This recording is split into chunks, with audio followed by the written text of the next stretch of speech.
Hello and welcome. It's Thursday night and you're tuned in to the best in paranormal talk radio. This is Beyond the Darkness.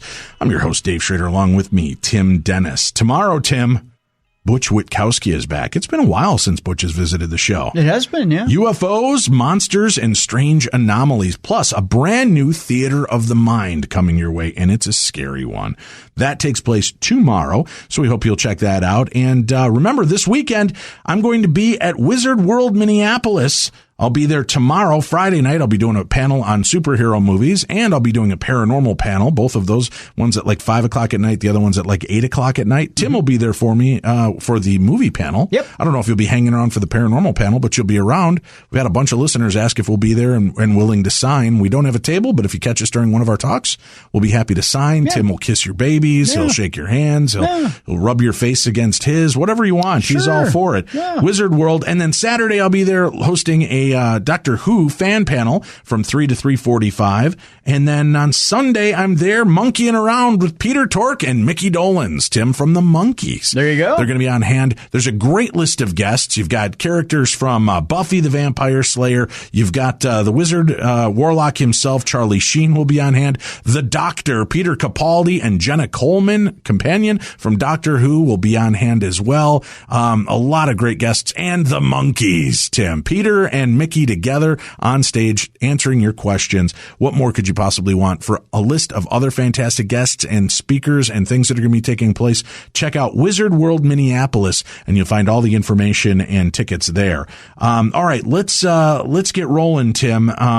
With our show this evening, we've kind of talked a little bit about this, and more people have asked for more information regarding the Sorrel-Weed House in Savannah, Georgia, and the Ghost Brothers, I think, are actually, remember when we had them on the show, they talked to us about the place, and I think we may have inspired them to go back because they're going in May, Tim. Really? To film an episode. Really? Yeah. So, we wanted to find out a little bit more about the haunted and heinous history of this location. So joining us tonight is Nick Wood. He's a performing artist and storyteller, and he has a passion for drawing guests in using just his voice and a bit of history. He's here with us this evening with his voice and his history, Tim, to talk to us about the haunting of the Sorrel-Weed House. Hey, welcome to the show, Nick. Thanks for joining us tonight.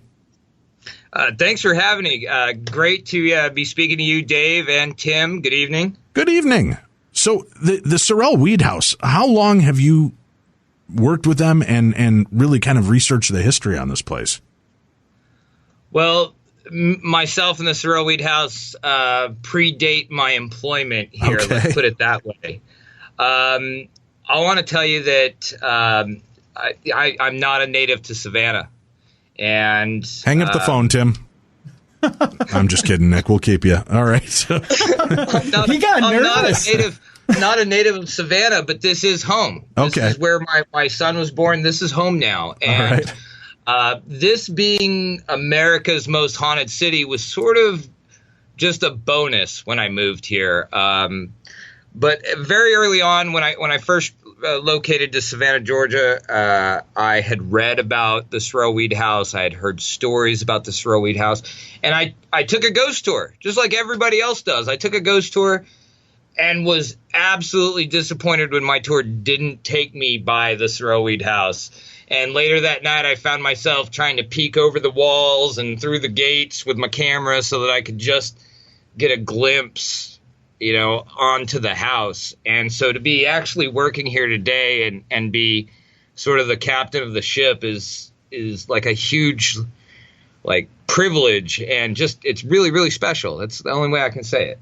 Very cool. Yeah, it is a very haunted area. We just talked about that a month or two ago, talking about haunted Savannah, and so active. And I think, again, because of the rich history and the twists and turns our past have, put before us with slavery and the ways people acted back then. I mean, that certainly probably accounts for a lot of the weird activity that takes place.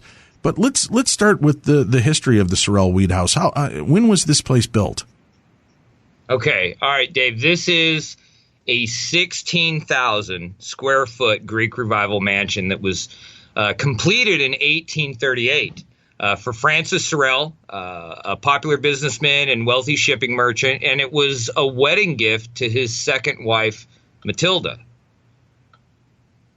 All right. And was it originally this stately manor, or was it a smaller home that eventually grew? No, this was the first house on Madison Square. This was the largest home in the entire neighborhood, and this was a party house. This was truly from 1838 when it was completed right up until the tragedies in March of 1860. This was a party house. This was the party house. If you were anybody in the South, you wanted to be on the Sorrell's guest list, and those parties were known to carry on well into the night. They'd spill out into Madison Square. They'd overflow into the neighbors' homes. This was the place to be in the antebellum South. Very cool. And the people, talk to me about the people and what were they like? What were their personalities like? Who were they in the town? Well, Francis Sorrell was, first of all, he was a very respected businessman in the community. He was a deacon of the Presbyterian Church. He was a father of 11 children. He was just a very, very clever businessman. Let's put it that way. He knew his way around the tax laws, and he knew his way around the shipping business. And he had a pretty far reach. Being a shipping merchant, he could always find a better deal just a little bit further up the coast, or he could always find a way to navigate troubled waters and troubled times. But he was also a very sentimental family man. Let's say that. Francis Sorrell, first of all, is born in 1793 in St. Domingo, and today we know that as Haiti. But you have to imagine his father was a French nobleman and a retired army engineer, and at that time was a sugarcane plantation owner. But his mother, and this would be a source of controversy later in times, Francis Sorrell's mother was Haitian, and she also came from a wealthy plantation family, sugarcane plantation family. And she dies when Francis is really only about 7 weeks old. Now, as tragic as that is, his father goes and abandons Francis when he's only 2 years old, because just prior to Francis's birth, there was an uprising in those islands, and anybody of European descent or fair complexion was getting run out of the islands and slaughtered. So Francis ends up, as a very young child, abandoned by his family, raised by his mother's family, and hidden because of his complexion. He's hidden behind walls and in cellars until he's old enough to be smuggled out of the islands and winds up in Baltimore. But the incredible thing of this entire Francis Sorrell story is that this man is able to, one, sort of deny his mother's heritage and pass as just the son of a French nobleman, receive an education, a life, a job, marries into a wealthy Irish family, inherits some wealth, goes into business, expands. I think I always talk about Francis Sorrell. If the world had really known Francis Sorrell truly, he would have been no different than the slaves that occupied his property. And what I mean by that is he wouldn't have been able to be educated. He wouldn't have had wealth. He couldn't have been in business or owned property. He was essentially mulatto. He would have been entitled to the same thing as every other mulatto or black slave in the South. So Francis Sorrell's story, his character, his personality, family was very important to Francis, and it shows in his house, in his lifestyle, in his letters. It shows. He was a loving man, but he was also a very clever businessman. And the history of that area prior to them building this home, was there anything about it that made it special or different or weird, that something like a haunting or perhaps darkness would take place there? Yes. Actually, I'm so glad you asked that. I like to say that Savannah's history is actually far stranger than any fiction that even Jules Verne could write. And the property itself, prior to Francis building a mansion here, is a prime example of this. I'm gonna share a story with you, and this comes straight from the pages of history. And this property, long before the mansion was built, was actually the site of British barracks during the Revolutionary War.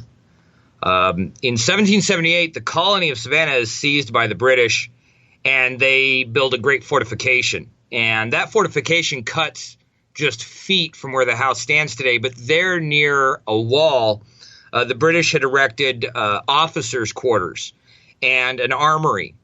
And that armory and officers' quarters sat on the exact lot that the mansion sits today. Now, where it gets very, very strange, having told you that Francis was abandoned by his father at 2 years old, he never knew his father. He never really knew of his father. He knew very little about him. With that said, in October of 1779, the second bloodiest battle of the American Revolutionary War takes place feet from where the mansion stands today. But those barracks were being bombarded by French cannon fire coming about 400 yards south of here by a very large battalion of all Haitian soldiers who had arrived with the French as reinforcements. Now, here's the twist.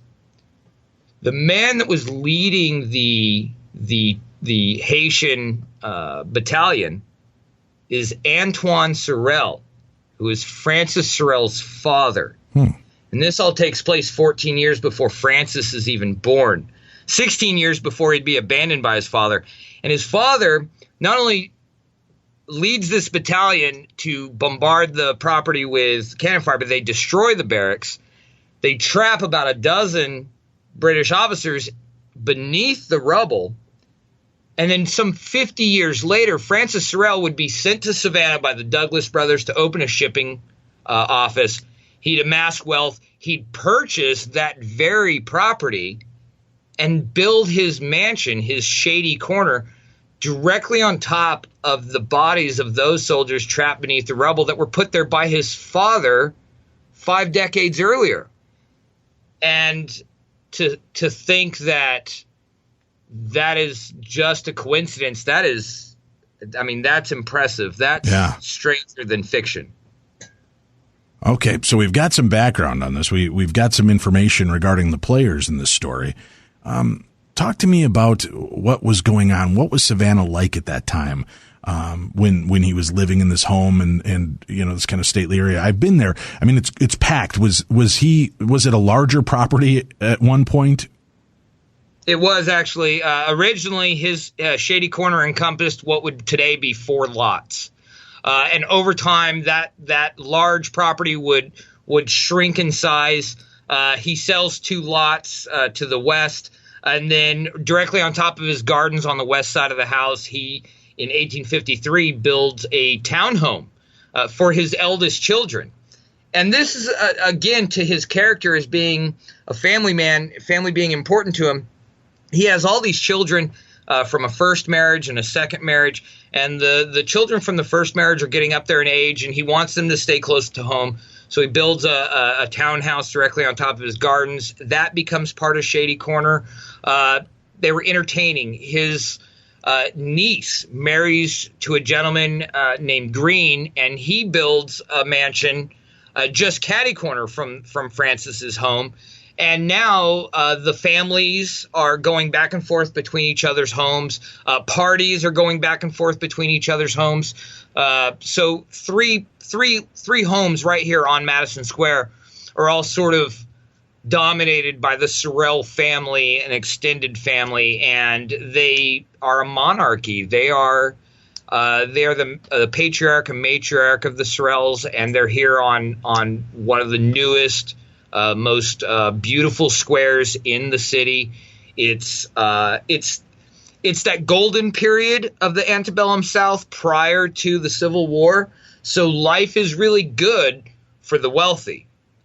and this is a property where their lifestyle is being maintained on slaves, and so there are slave quarters and slave kitchens and working environments, and polite antebellum society is above the dusty streets, and they're above everything else, and they're living the very, very good life.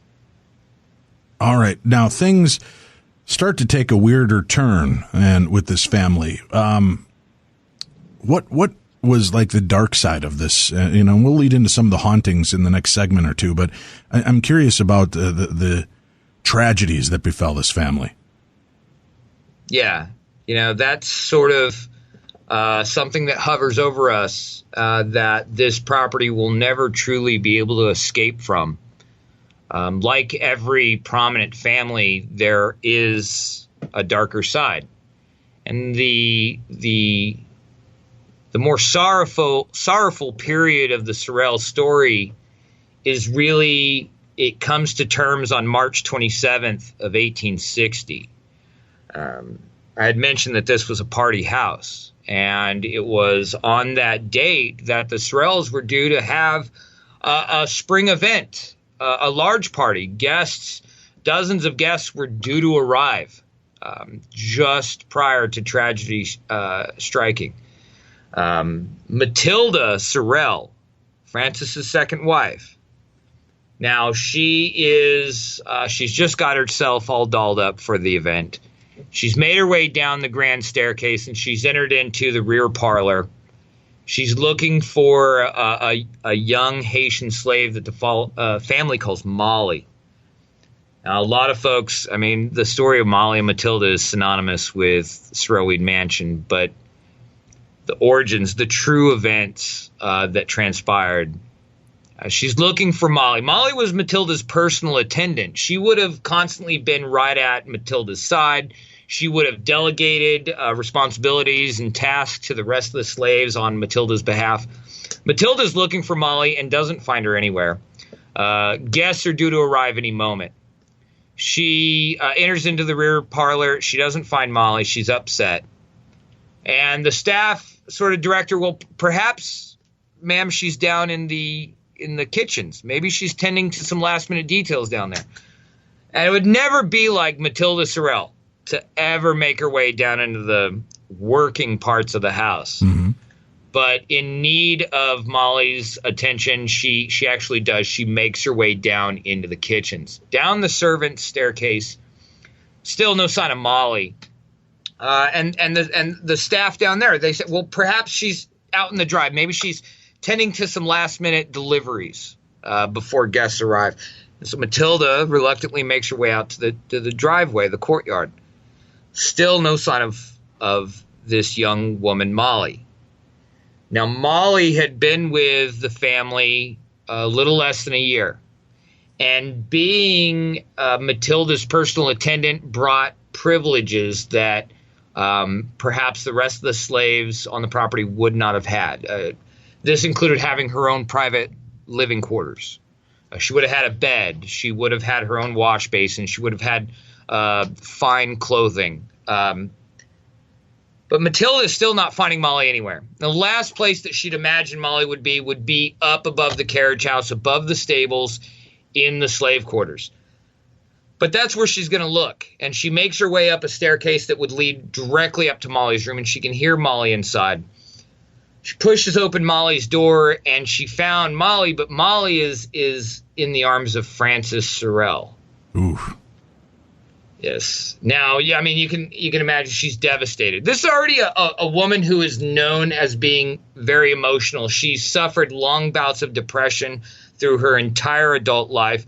She's from a country family, a wealthy family, but she's from the countryside of things, and being in the big city, being someone who has to entertain guests on a regular basis is overwhelming for her. She's constantly she's never on the bright side of things. And now she's discovered her husband is having an affair with Molly, which you got to say is really kind of typical, maybe you could say, of slave owners in that period of time.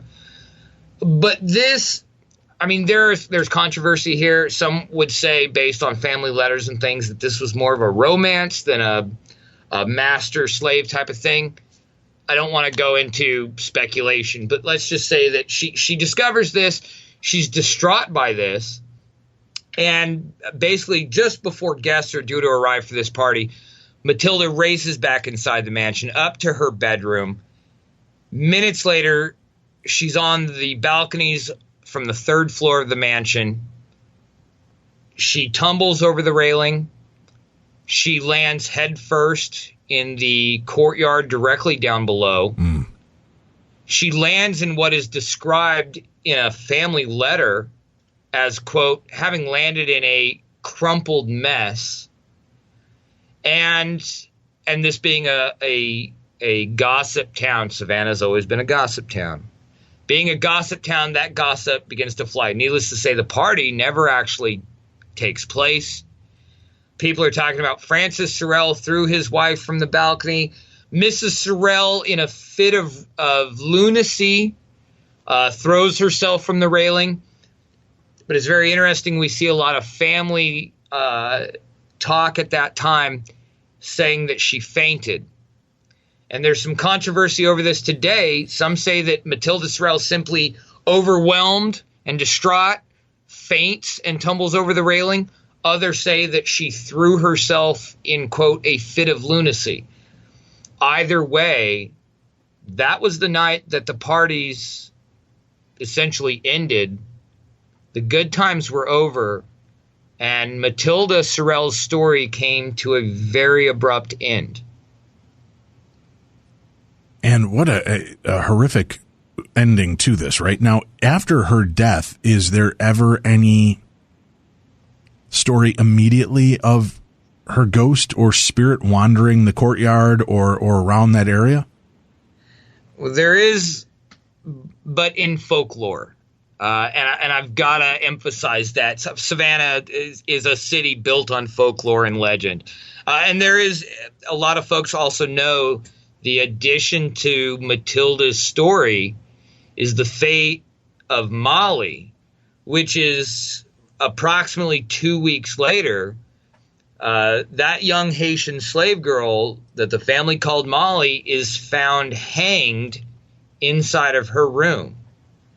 And the legend, the folklore that you'll hear echoed through the streets of Savannah today by a lot of Savannah's tour guides is that the vengeful spirit of Matilda Sorrel immediately haunted Molly until she's overtaken with grief and takes her own life by hanging.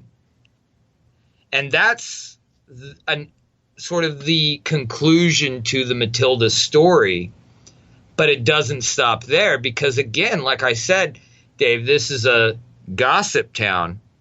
And the gossip is that, well, Francis Sorrel murders Molly or has her hanged. Or another version of the story is that she didn't hang herself. She was met with foul play, either at the hands of one of Francis's many business partners in an effort to conceal any sort of scandal, or worse, Molly was murdered at the hands of one of Francis's very own sons, an act of revenge. And diving into the family archives, one could begin to suspect that there may be some validity to the latter, that there is a slight possibility that it in fact was something carried out by one of Francis's own sons. Yeah, what a twisted little story of murder and death or alleged murder, suicide, death, all of that going on. Once he's got this second death on his hands, what happens to the family and the people? Well, I mean, this is just prior to getting into the Civil War. In 1859, just prior to Matilda's tragedy, Francis Sorrel had actually sold the property to one of his business partners, Henry Davis Weed. Now, the reason for this is that Francis is nearing retirement, and he's building an office building on Bay Street. The intention is that he and Matilda, once the office building is completed, will retire from Savannah to the Douglas and Moxley estates in Virginia. Francis has already inherited 1/5 of the Moxley dowry through his first wife. His second wife has property on the family estate there in Virginia, and that's where they're going to retire to. And they're sort of just biding their time here in Savannah until the construction is completed, and then they're out of here. But in the meantime, the mansion has been sold to Henry Davis Weed. The Sorrells maintain a residence there. But upon Matilda's death and the death of Molly, Francis, who's now lost his second wife from the same family, is not about to retire to the Moxley and Douglas estates in Virginia. Maybe perhaps he saw that as bad form, but also maybe too many memories. So he has his townhouse directly next door, 12 West Harris Street. That's where the older children are living. He actually moves the older children out of the townhouse into Shady Corner, and he retires himself to the townhouse directly next door. He spends the duration of the Civil War there inside the townhouse. His children are coming and going through Shady Corner, through the Sorrell mansion.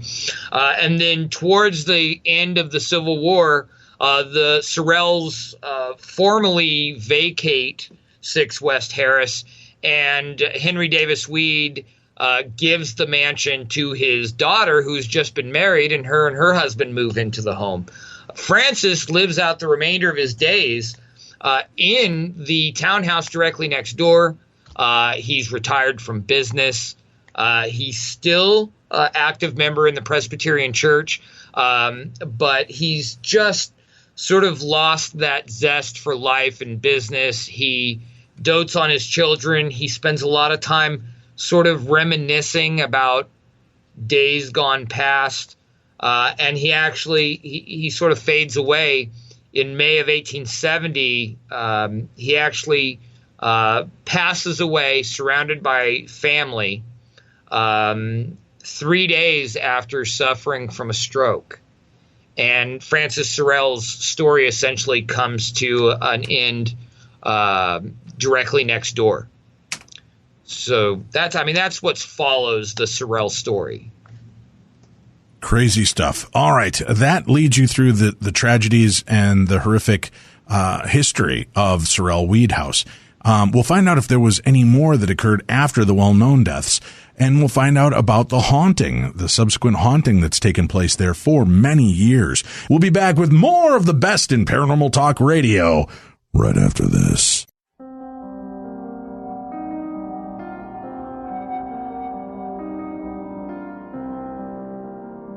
Beyond the darkness.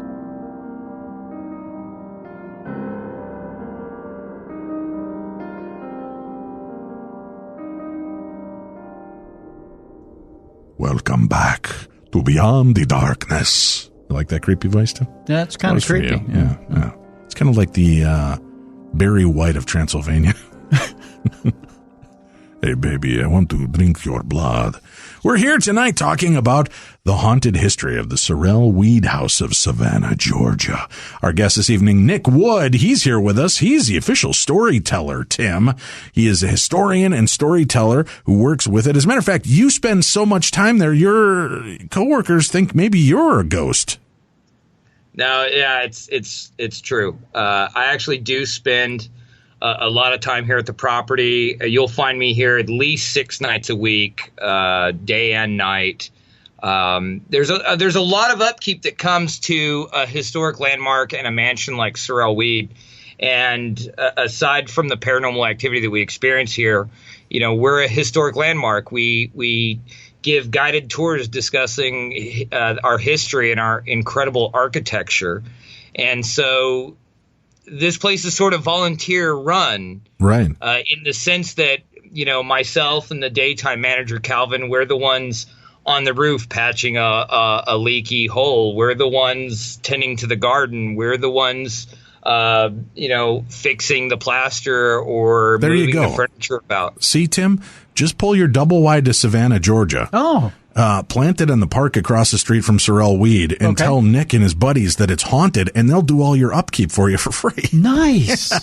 They're good people in Savannah. I guess. Not bright, but they're good people, Tim. All right. Nick, I would like you to try an experiment there because you spend so much time there and you have such passion for the place. I want you to try to ghost hunt yourself. Now, I know that sounds weird, but hear me out. If time is not really linear and it's a wibbly-wobbly, timey-wimey mess, right? And it's all happening simultaneously. You're there all the time. You've got to be creating your own residual haunting because of the energy you expend there and the time that you spend there and the passion you show for it. It would be interesting to see if you could contact a future version of yourself in that house while investigating. Has something like that ever happened? Have you ever caught an EVP of your own voice coming back at you? Insanely deep. My goodness. Okay, so if that were the case, when we talk weed houses, I get real deep, son, real deep. I would have to say, this very thing sort of popped up last night in a guest experience where we had, so we operate 3 nights a week. We do a paranormal investigation that is open to the public, and it's very limited numbers of the public. Okay. And they come in here and they try to capture EVPs, make contact, interact with the spirits, capture evidence. It's as authentic as we can make it to our own investigating. I belong to a paranormal investigative group. We research, we conduct scientific experiments. We try to make it as authentic as we can.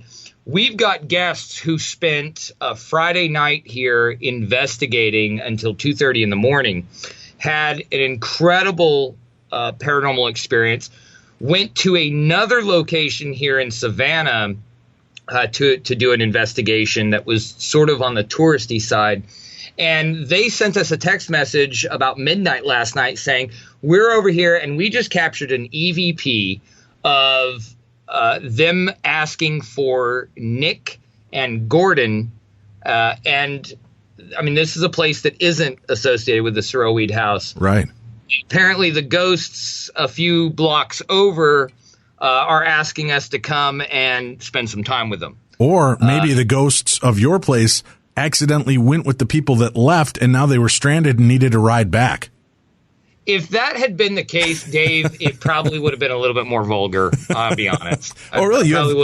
You have vulgar spirits there? Something like poop or something like that. It'd have been silly. The reason I ask, Nick, when I did an investigation at Sorrel-Weed House, it's got to be 8 years ago. Yeah. I was in the basement with a group of about 5 people. We were standing in a circle down by, and it's been a long time, but there's like that kind of bar area. Do you know what I'm talking about? There was a bar area, right. But I know the area you're talking about. We were standing there all in a circle, and we could all see each other, and I asked a few questions, and I said, did you work here? Did you live here? Whatever.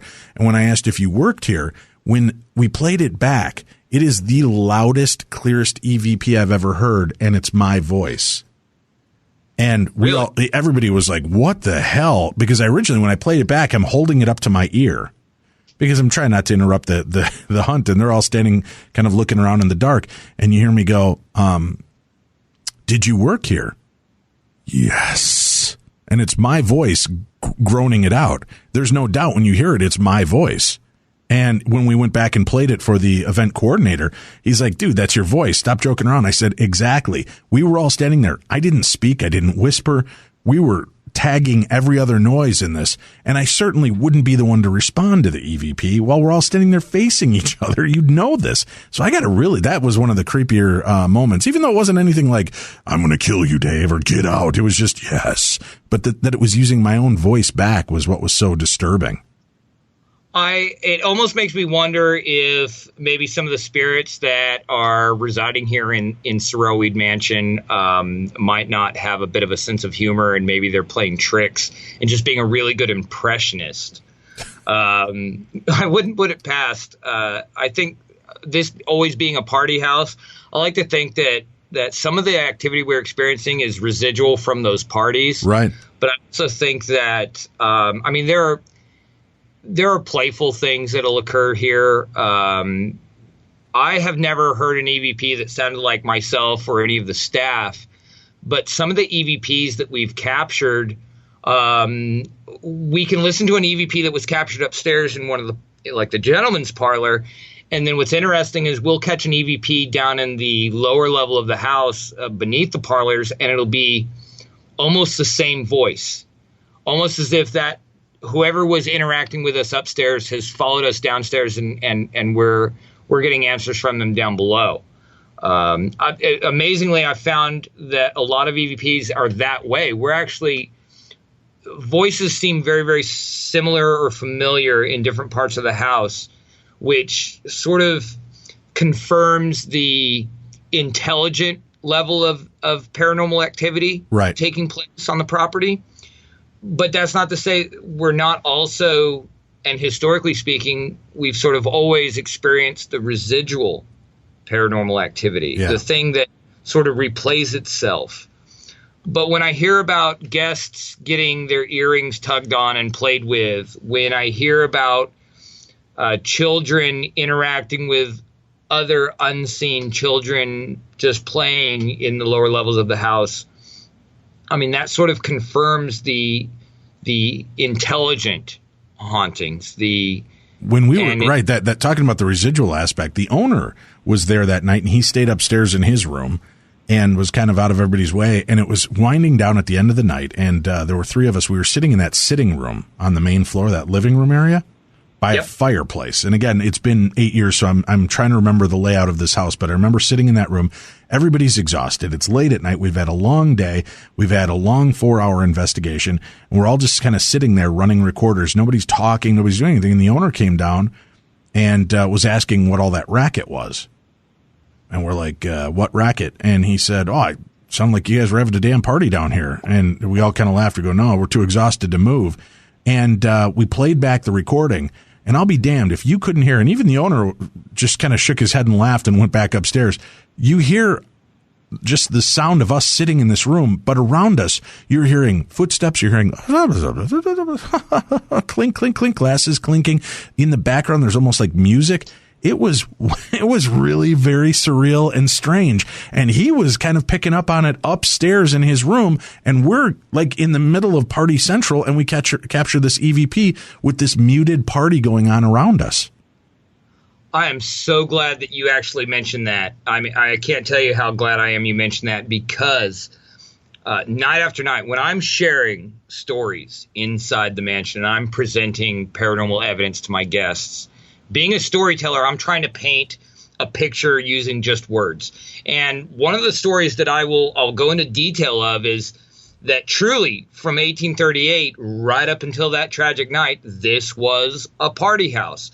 And my proof of that is, and the reason I talk about it, and I tell people this is the reason I'm talking about this, is those that reside in this house, whether they be the owner or former owner or the caretaker or one of us is staying there for the night, we don't just hear voices, we can hear entire conversations echoing from those rooms like there's a party going on. We can hear music in the distance. We can hear crystal being chimed on. Right. You had mentioned you hear the clink, clink, clink. We hear crystal being chimed on, followed by laughter. It's our strong belief. I mean, we sincerely believe this wholeheartedly. Those parties left a very strong impression. And a residual haunting doesn't necessarily mean that a tragic occurrence took place. It could be a triumphant occurrence. Think of what they call the battlefield haunting. Here, a big tragedy took place. A lot of men lost their lives. A war, blood was spilled. But also in Savannah, Savannah's the hostess city of the South. We hosted the British during the Revolutionary War. We entertained them like they were our guests. That's just Savannah. We entertained the Union. That's taking Southern politeness a little too far. Okay, well, but this has always been a party place, and I strongly believe that those wonderful times that were had, not just the tragedies that took place here, but I strongly believe that those more positive times left an impression upon the mansion that even today, this is a party house. I frequently joke with guests saying that we've got to stop leaving the back doors open in the evening time because I think more ghosts just keep trickling in. I think they go, oh, there's a party going on at 6 West Terrace. Let's go. I'm Tom Boudette. We'll leave the light on for you. Yeah, it seems like, well, you've got to guess, though, if there's all that energy and all that interest in communicating there, and you've got all these spirits of Savannah, why wouldn't they come to the place that's most hopping with the dead and living? Exactly. Sort of think of Walt Disney's Haunted Mansion. You know, it's the house of 999 spirits, and they're all having a very wonderful time. But to say that, Dave, also leads me into things like what we're experiencing in the lower levels of the house, the basement, the working areas of the house, the slave areas of the house, the carriage house, and Molly's room. Not everything that we're experiencing here is of a happier time. And I mean, even when you were speaking with the Ghost Brothers, you touched on a topic that is actually very, very important to us. And they spoke about it in some depth about experiencing paranormal activity attributed to slavery and the urban slave lifestyle and the tragedies and sort of, unfortunately, they're blights on history, they're blights on our past. But if we don't think about those uglier parts of the antebellum South, we lose touch with our history. And some of the things that we're experiencing in this house don't depict a happy time. And I'd like to actually talk a little bit about that. Nope, sorry, we're all out of time, Nick. Have a great night. No, yeah, please, that's why you're here. Tell us about that. What would you like to share from those parts of the history and haunting? Well, I mean, it's widely known. A lot of folks that know the Sorrel-Weed name know the folklore. They know the legend of Molly and Matilda and slavery.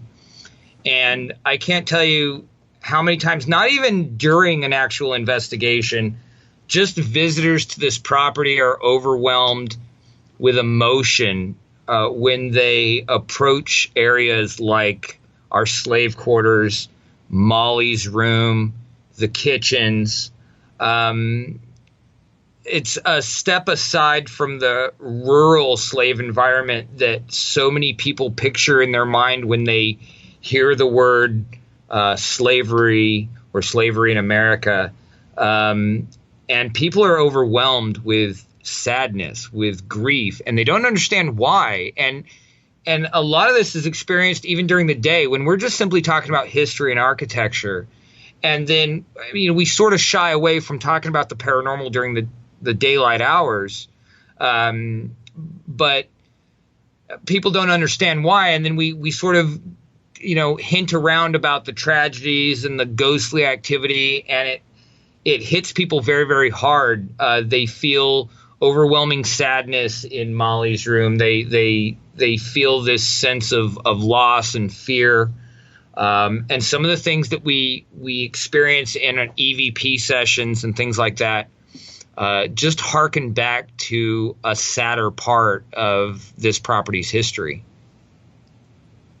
Do you get recordings of that let you in on that aspect of the history? We do. We do in a sense. In the slave quarters specifically, conducting paranormal investigations outside of the public view. Most of us here that are here associated with the ghost tours and things like that, we genuinely have an interest in the science behind paranormal activity. And we'll do research. We'll use trigger objects. We'll try to conduct EVP sessions. Some of the things that we're picking up on in the slave quarters is that it's not just a female spirit in Molly's room. We're picking up on at least 3 male entities that you could sort of categorize as one is an older gentleman who is not fond of our poking and prying in our electronic devices. There is another dominating male spirit who seems to be a little protective of that area. And then there's another male spirit that we've interacted with upstairs in the slave quarters that is best described as a young man. And we've in all of our EVP sessions and all of our sessions up there, he doesn't respond, or he doesn't like being called a young boy or a child or a little boy. He really responds through EVPs and through interactions with devices like REM pods and K2 meters. He really responds to being called a young man. And I genuinely believe that these are spirits associated with the slaves that were on this property in the pre-1860s. Tell me about some. I know you sent me some photographs that I got today. Talk to me about some of the weirder experiences and ghostly apparitions, sightings, and evidence that you guys have captured there. So I sent something to you, yes, this afternoon that I've been very, very excited about, but we've been very hesitant to share with the public. Although I want to say that what you're looking at, we are actually going to make available to the public to see. We've been studying these images for more than a month now, and we've had an awful lot of eyes on them. Something that our guest captured. Now, in the lower levels of the house, when I say the lower levels, that's where the kitchens are. That's where the linen room was. That was the bustling epicenter of the house in the antebellum day. That was where all the slaves performed all their daily chores and activities. There is what we call hot spots. And Dave, you're aware of this. Hot spots, those areas where we regularly experience heightened activity.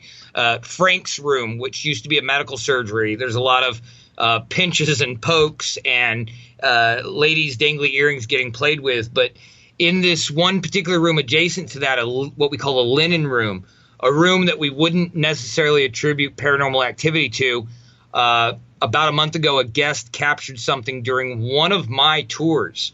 Now, to set the scene for you, I have 33 guests. It was a busy night, far more guests than I'd like to have it crammed in together, but 33 guests are standing in Frank's surgery room. I open up a pair of double doors that lead to the linen room. A gentleman is standing directly beside me. The linen room is completely empty. There's an oil lamp on a working table, and over in the corner to the right is a doorway draped with a black sheet. He takes a photo looking into this room. His camera pops up with the image that he just took. And standing in the doorway to the right is a figure. And not just a shadowy figure, a woman. Plain as day. You can see this. There's a figure standing in this doorway, and she appears to be gazing out of the front window.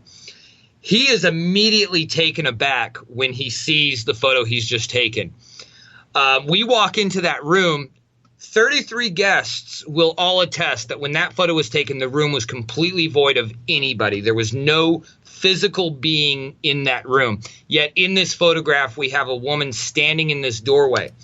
Now, this is something that it's not common, but it is captured frequently. We have guests that capture full-bodied apparitions standing in the parlors, in the hallways, and they've shown up, and we see these ghastly figures standing in a room just as the room is today, as if this spirit is visiting us in the now, all right? But this image that this gentleman captures, it's not just of a full-bodied apparition. What is absolutely boggling our minds is the fact that when this image was taken, this apparition is standing in a doorway, and we're seeing that doorway as it was a century and a half ago, not as we're seeing that doorway today. So what we have today is that doorway has a doorway, a wood door and a wood frame, and there's a black privacy curtain hanging in front of that doorway. That room is now a closet. Originally, it was a breezeway. It led from a hallway to the linen room. It was a corridor used by the slaves. In this photo, we're not seeing a black curtain. We're not seeing a wood doorway.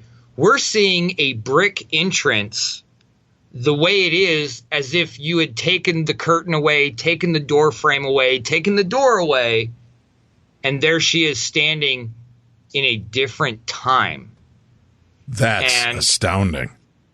It was. Exactly. We have all these examples of apparitions being captured in the now.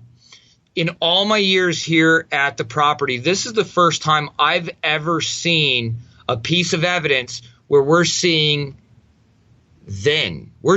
back in time. And so this took a lot of work to try to debunk, to study, to try to wrap our heads around. We took the curtain down. We took the door off the frames. We photographed this angle hundreds of times and then did an overlay. And Dave, what is really getting us, what's really making us excited right now, this time in our history, is that when we overlay today's picture with the door removed, we're seeing the brick and the mortar on the other side of that doorway lining up with that photo of that apparition. Wow. How do you even begin to explain that? I mean, then you are looking through the veil of time and space. Exactly. And as much experience as we have studying paranormal activity, visiting active locations, conducting research, doing sessions, doing your good old-fashioned, what they generically call ghost hunting, in everything that we've ever come across, this is a first for us. And to try to understand it and to try to explain it is something that we're struggling with. And I want to show this to the public, and we're going to make this image available to the public to see. But before we put it out there, we wanted to try to debunk it every which way we could. Mm-hmm. And the more we tried, just the more difficult it became to understand without tapping into the theories of time and space and portals and parallel time universes, slips. Right? Yeah. Things that are maybe a little bit beyond my personal abilities and knowledge. Let's put it that way. Where are you going to post these pictures? Okay, so first of all, I wanna go ahead and offer it up to you and say, hey, you can go ahead and share it if you'd like. We're actually going to make these images available on the Sorrel-Weed House website, which is Sorrel-Weedhouse.com. There's an evidence page where our guests can go and look at pieces of evidence captured by other guests. And it's a lot of great fun. People get to go back and look at some of the evidence, listen to videos, watch videos, listen to audio. But we're going to make it available there. But we're also going to it's going to be accompanied by an article just sort of explaining how it was captured, what we did once we received this piece of evidence, how we went about trying to debunk it, trying to understand it. We're going to try to explain the best we can our methods once we saw this piece of evidence. And when I say when we first saw this, when we saw this piece of evidence, I was there when the photo was captured. I was standing directly next to the man who photographed it. My jaw was on the floor. His jaw was on the floor. And needless to say, the tour pretty much ground to a halt right there because people were pretty much just overwhelmed with this being captured right then and there. That is astounding. And you're going to put it up at Sorrel-Weedhouse.com? Yeah, on the guests would just click on the evidence page and they'll find it right there at the top. How soon will you have that up and posted? I'll probably have that up by right now when everyone's listening to this. Great. Fantastic. Look at that, guys. We've traveled through space and time to make these pictures available to you. And instead of us posting them, I want you just to go check out the Sorrel-Weedhouse.com website and see it for yourself. We may post one picture just to give people a little tease on our site, but we'll on our social media when we post about the show here. But please go check out Sorrel-Weed.com. Were there any other deaths that took place in that house after the tragedies that befell Molly and Matilda? There were. I mean, there are documented, and then there are those that are written about and accounted for, but necessarily weren't published. Of course, the Sorrels lost, Matilda Sorrel lost 3 young children to childhood diseases inside the house during their time. During outbreaks of yellow fever, though Dr. Frank Sorrel, who actually had a medical practice in the basement of his father's house, didn't practice general medicine, he did from time treat people with yellow fever and actually had converted part of the breezeway into what you'd call recovery rooms. And so there are, we know that one young slave, a young boy approximately the age of 10, falls off the tax records, falls off the census around the age of 10. And there are hints in documents that lead us to believe that he may have been injured on the property and succumbed to his injuries. I'm sure that over the years, the following families, people didn't go to a hospital or a hospice to expire. You stayed at home. I'm sure there are other deaths that perhaps aren't front and center like Matilda Sorrel's death is. But also you have to think about before this was a house. The British soldiers that were trapped beneath the rubble of British barracks destroyed during the war. Other things that could have transpired. The activity that we're experiencing isn't just surrounding the Sorrels. It's surrounding, we've got soldiers, we've got both Revolutionary era and Civil War era soldiers that have been spotted and captured in photos on the property. So when I think about other deaths, documented, there's the children and maybe a handful of patients that belong to Frank Sorrel.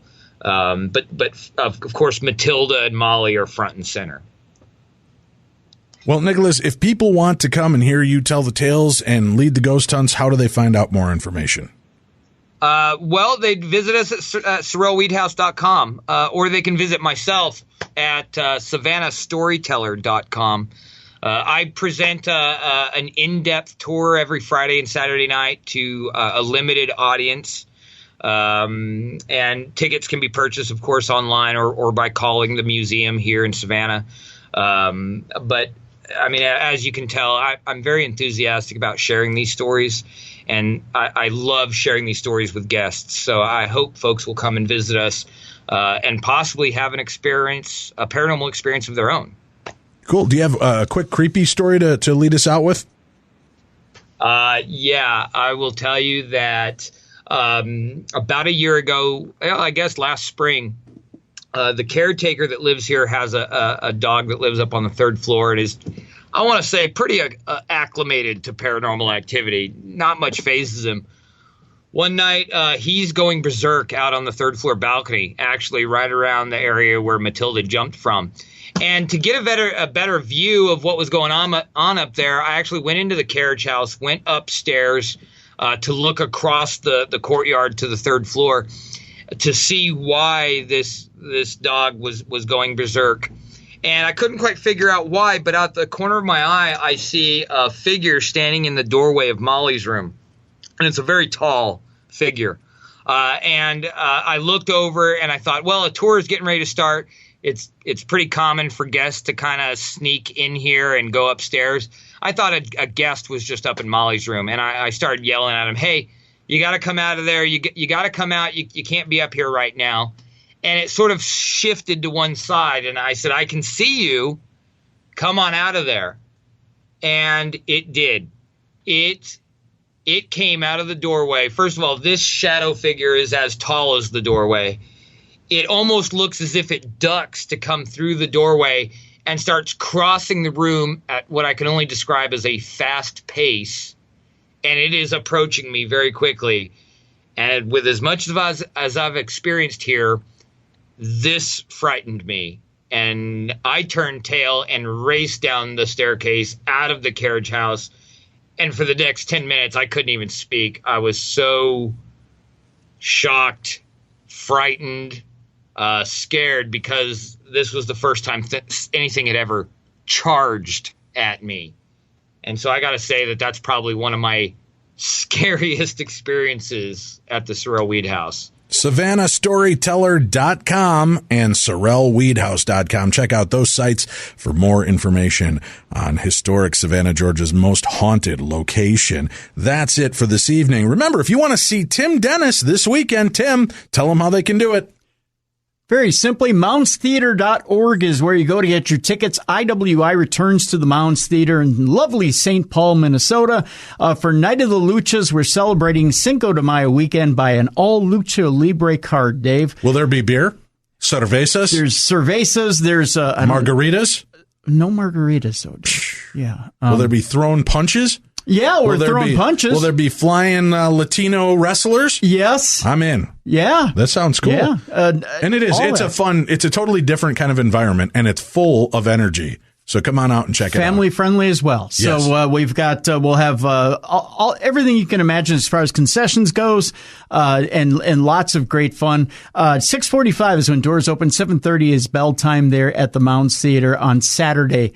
May 6th. We're celebrating Cinco de Mayo weekend. Again, discount general admission tickets, VIP tickets available at moundstheater.org. Fantastic. And you can find me at Wizard World Minneapolis this weekend. I'll be there Friday with 2 presentations on superhero movies and the paranormal. Saturday, I'll be there doing the Dr. Whoniverse fan panel. And Sunday, I'll be monkeying around with Peter Tork and Mickey Dolans. You can find more information about that by checking out Wizard World Minneapolis online to get your tickets and be a part of it. If you missed out on True Crime Tuesday this week, you can still go get the episodes. As a matter of fact, you can subscribe and never miss another minute in the best of true crime talk radio. Bloodthirst, the true story of Wayne Bodden, the vampire rapist and killer. You'll be able to check that out for yourself. Alan Warren, it was a fascinating story. Plus, Florida Man was at it again, Tim. Lots of dumb crimes and stupid criminals. To get subscribed, just go check out darknessradio.com.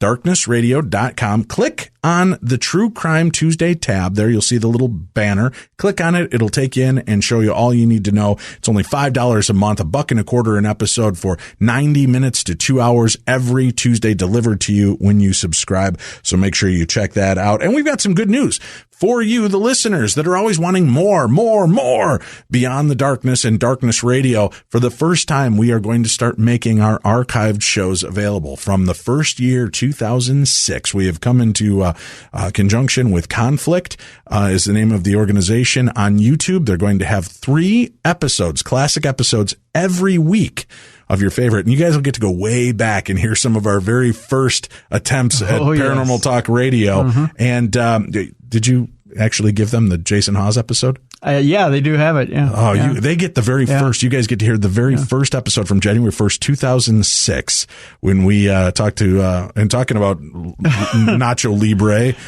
We've got Mexican music coming through the board during half the show, so poor Jason Hawes couldn't even hear us because of the Mexican music. We couldn't figure out what was going on with the systems. It was fun, creepy, weird, but we've got 3 brand new episodes of our old archives available, and the best way to find it is go to darknessradio.com. And you'll see our YouTube page banner. And we're going to also include that on our Darkness Radio application as well, if you've got that, so that you can find it easier. But 3 new episodes will be up every week, so you can extend your listening pleasure and check out all the old episodes from back in 2006 as we slowly release them, 3 episodes a week until we make our way through all of our darchives. Tim, doesn't that sound exciting? It is exciting. Pretty cool. And also want you guys to join us. There's only a few slots that remain. Come on out to London with me. London's calling this August, and we want you to be a part of our first wave British invasion as we go investigate the haunts of historic England. And it's going to be amazing. Neil Story is our tour guide. You've heard him on our show. You've heard him on Darkness Radio. You've heard him on Coast to Coast AM.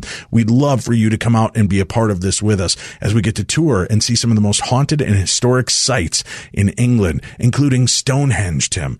We get to investigate Rising Castle. We get to investigate the Derby Jail. We get to visit some of the most remarkable places, and we follow in the footsteps of Jack the Ripper and Bram Stoker's Dracula. It is going to be the adventure of a lifetime. There are still some availability, so you can check that out at darknessevents.com. Darknessevents.com is the way to keep up with that. And remember, I'll be hosting Coast to Coast AM again at the end of May. We'll be doing the last Friday and Saturday, Tim, of Coast to Coast AM. And if you're not familiar with it, it's the best in overnight talk radio. Heard on over 600 stations nationwide to millions of listeners around the world. Tonight, our good friend George Norrie will be talking alternative health tips. If you're looking for answers to feeling better and common medicine is not working, then check out this show. You're going to definitely want to hear it.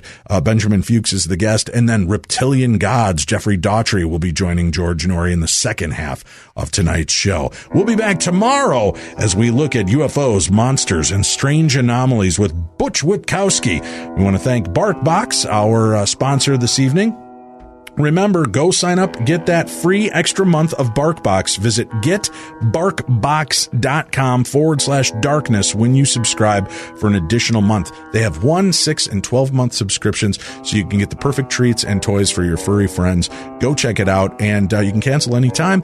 And we also want to thank Amazon.com. Remember, when you're going to make your purchases, visit darknessradio.com, click on that Killer Deals link, and you get more information on how you can order through those buttons, and a small portion of each show goes out to help your buddies here on Beyond the Darkness.